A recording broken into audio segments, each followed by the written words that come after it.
Un site normand. Alors, peut-être pas tout à fait un site normand en particulier, mais tout le long de la côte, puisque je vous ai dit que j'aimais bien les activités nautiques telles que le surf, la planche à voile ou le kite, et donc déjà la plage du Havre, parce qu'on a la chance au Havre d'avoir un spot urbain, on peut faire de la planche à voile ou du kite en pleine ville, se garer sur le boulevard et aller à la mer. Et sinon, il y a d'autres endroits tels que Vocote ou Étille qui sont juste fabuleux parce que je voyage dans le monde entier pour le surf. Mais se retrouver au bas des falaises à attendre sa vague, une espèce de paysage un peu cosmique avec les falaises et tout qui est juste fabuleux ici aussi. En animal, ça va tourner autour de la mer aussi. Bon, je me verrais bien en dauphin, moi. Allez.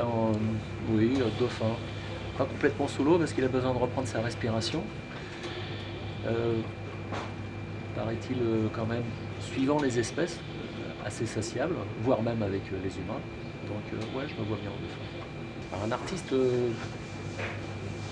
ça sera plutôt musical là pour le coup. Alors j'en ai deux en tête. Un qui sera Elvis Presley, parce que c'est un peu l'élément déclencheur de ce qu'allait devenir le rock and roll à partir du blues, de la country, et il a monté. Voilà, ça allait être vraiment celui qui allait cristalliser l'évolution du rock. Mais j'ai aussi un amour tout particulier pour James Vincent, le maudit du rock'n'roll, quoi, avec une superbe voix et un guitariste hors norme.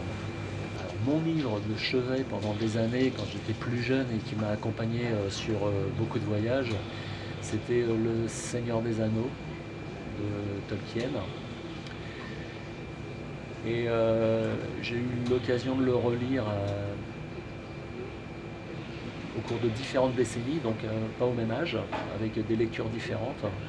Et ce que j'aime bien dans ce livre-là, c'est la quête déjà, et aussi l'idée que le plus, entre parenthèses, insignifiant ou insignifiante des personnes peut changer le monde. Alors une personnalité que j'appréciais, alors là je vais retourner un petit peu en enfance, et c'est Jean-Yves Cousteau, à l'époque où le dimanche après-midi on regardait les émissions d'appareils qui tournaient autour de la mer.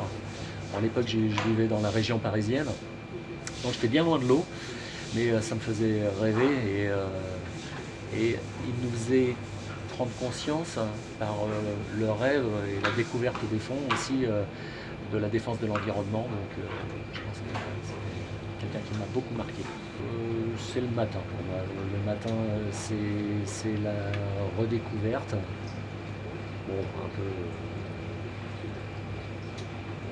les mêmes journées qui se déroulent, mais voilà, il peut y avoir de belles surprises. Je me lève assez tôt le matin, je suis quasiment le premier au bureau.